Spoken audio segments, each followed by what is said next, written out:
Jangan lupa untuk klik subscribe terlebih dahulu, kemudian nyalakan lonceng notifikasinya untuk semua. Terima kasih. Assalamualaikum warahmatullahi wabarakatuh. Salam sejahtera. Apa kabar anak-anak? Semoga dalam keadaan sehat. Tetap selalu jaga kesehatan. Kali ini kita akan mempelajari tentang bab 2, yaitu materi gaya dan gerak pada kelas 8 semester ganjil. Oke, langsung saja kita ke peta konsepnya. Di sini ada gaya dan gerak yang akan menjadi materi kita, di mana bagiannya adalah gerak lurus, gaya, kemudian hukum Newton.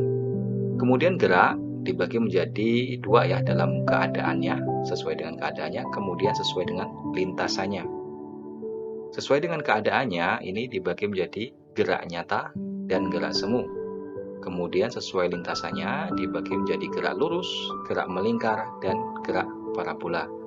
Namun materi kali ini kita hanya membahas tentang gerak lurus, di mana gerak lurus dibagi menjadi GLB atau gerak lurus beraturan, di mana syaratnya dengan kecepatan tetap. Sedangkan GLBB, gerak lurus berubah beraturan, ini syaratnya percepatannya yang tetap.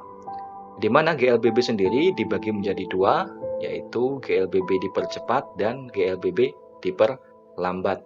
Dipercepat jika gerakannya semakin cepat, kemudian diperlambat jika gerakannya semakin lambat. Oke, next kita.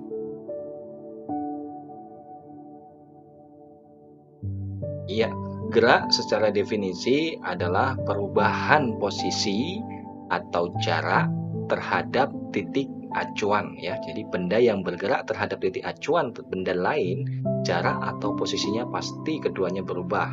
Bapak ambil contoh. Misalkan ini ada kereta api ya. Kemudian di sini ada tiang listrik.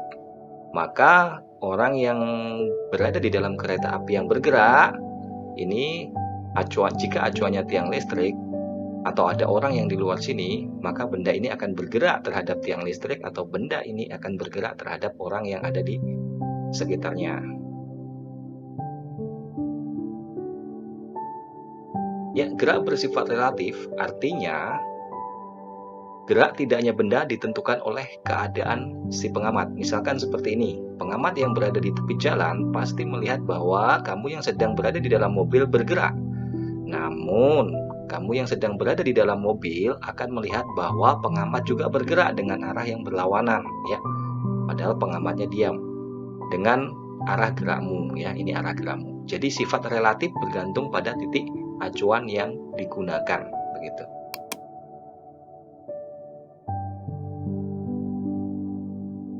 Jenis-jenis gerak seperti yang di peta konsep tadi, menurut keadaannya. Jadi ada gerak nyata, yaitu perubahan posisi benda terhadap titik acuan. Jadi gerakannya nyata. Misalkan seperti kalian berjalan kaki, mengendarai sepeda, ini gerakannya nyata. Kemudian gerak semu, ini sebenarnya diam. Bendanya diam sebenarnya, namun yang teramati oleh pengamat seolah-olah bergerak. Misal seperti ini, ketika kalian sedang berada di dalam mobil, kemudian mengamati pohon-pohon yang ada di luar mobil, maka seolah-olah pohon itu yang bergerak. Padahal kita yang bergerak di dalam mobil. Berdasarkan lintasannya tadi, ada gerak lurus. Ini yang akan kita pelajari ya. Berarti lintasannya berbentuk garis lurus. Lintasan itu adalah titik-titik yang dilalui benda selama bergerak atau jalur yang kalian lalui kalau kalian sedang berjalan. Itu namanya lintasan. Kemudian jarak nanti atau perpindahan ini juga akan mempengaruhi nanti untuk menghitung kelajuan dan kecepatan. Apa perbedaan dari keduanya?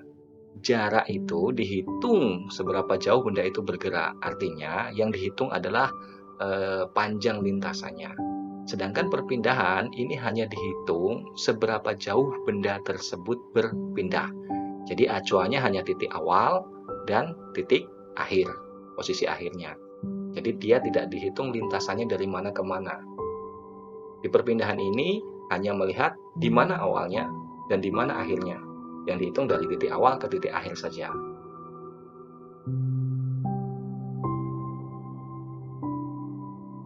Nah, berikut contoh dari penerapan jarak dan perpindahan. Misalkan ada sebuah benda bergerak dari E ke F, kemudian kembali ke G. Di sini dia berhenti.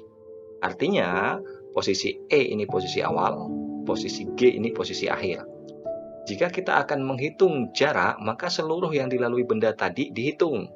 Pertama, kita hitung jarak dari E ke F sebesar 100. Maka kita tuliskan 100. Kemudian dia berbalik. Maka kita hitung lagi panjang lintasannya, yaitu ada 60. Menghitungnya bagaimana? Setiap ini jaraknya 10. Di 10, 20, 30, 40, 50, 60. Begitu. Jadi atau 100 panjang seluruhnya dikurang dengan 40 panjang ke sini. Sehingga mendapatkan 60. Jadi total jarak atau lintasan yang ditempuh oleh benda 100 tambah 60 atau 160 meter. Perbedaannya dengan perpindahan hanya melihat posisi akhirnya. Posisi akhir tadi ada di G, kemudian posisi awal ada di E. Maka posisi akhir dikurang posisi awal, yaitu G 40, awalnya 0, sehingga nilai perpindahannya 40 meter. Sangat berbeda dengan jarak ya.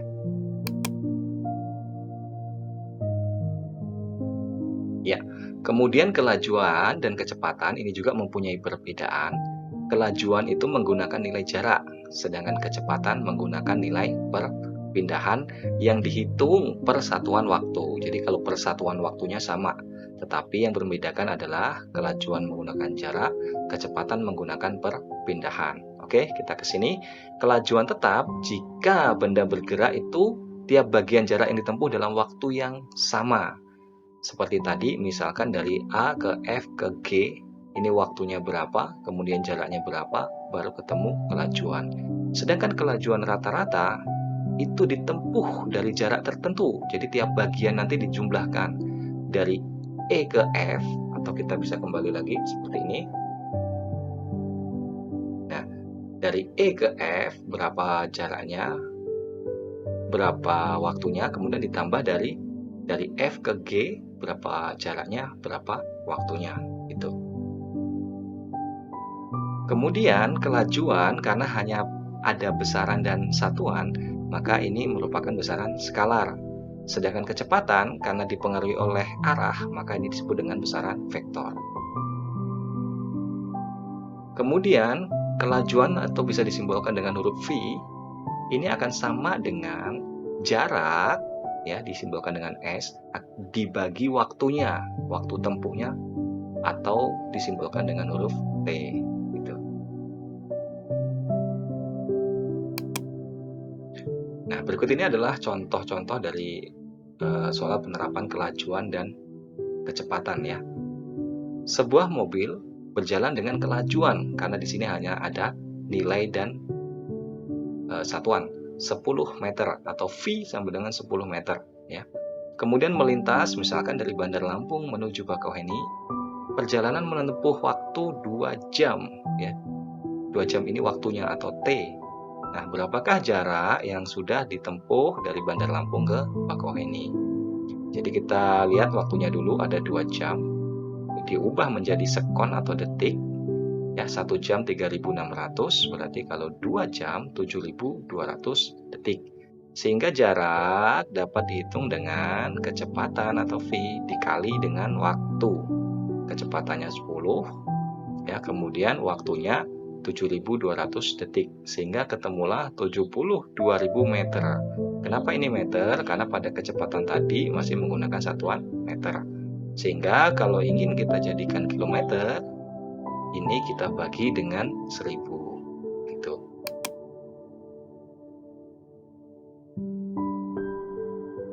Nah, kita masuk ke dalam jenis gerak lurus ini ya, maaf, ini gerak lurus beraturan atau GLB. Yang dimaksud dengan gerak lurus beraturan adalah gerak suatu benda pada lintasan lurus dengan, ingat, kecepatannya tetap. Perhatikan grafik ini. Ini yang ke atas atau garis Y-nya ini adalah kecepatan, kemudian garis X-nya ini adalah waktu.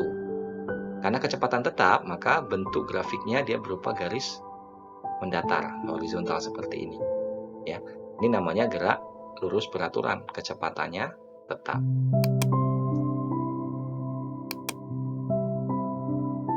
Kemudian kita akan membahas percepatan. Nah, percepatan ini berhubungan dengan gerak lurus berubah beraturan ya. Percepatan itu sama dengan pertambahan kelajuan. Jadi kelajuannya itu bertambah. Istilahnya bendanya itu semakin cepat. Kalau perlambatan berarti berkurangnya kelajuan, bendanya semakin lambat. Nah, percepatan dapat dicari dengan kelajuan akhir dikurang dengan kelajuan awalnya dibagi waktunya. Jika dipercepat, maka nilai A-nya positif. Jika diperlambat, maka nilai A-nya negatif. Di sini bisa kita tuliskan plus minus ya.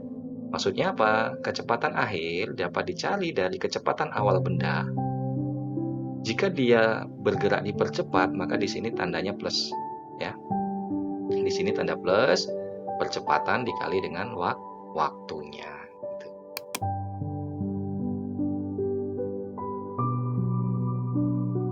Nah, baik. Tadi adalah gerak lurus beraturan. Nah, sedangkan sekarang ini adalah gerak lurus berubah beraturan. Jadi kecepatannya nggak tetap, tapi dia bisa berubah semakin dipercepat atau semakin diperlambat. Maksudnya apa? Gerak lurus dengan kelajuan yang selalu bertambah secara teratur, dengan kata lain percepatannya tetap.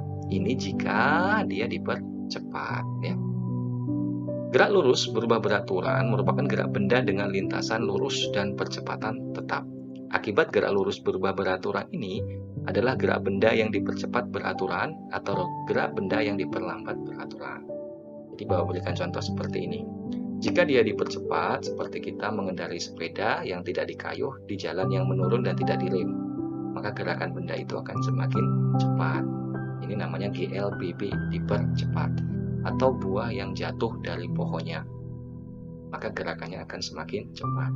Yang semakin lambat berarti kebalikannya ya, diperlambat. Seperti kita melempar bola ke atas, maka gerakan bola itu semakin ke atas semakin lambat. Nah, inilah mengenai tentang gerak. Jadi gerak itu ditinjau dari sudut pandang titik acuan, dan dia berubah posisinya terhadap dua benda yang menjadi titik acuan tersebut.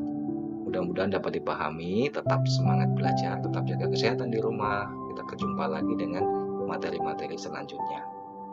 Assalamualaikum warahmatullahi wabarakatuh.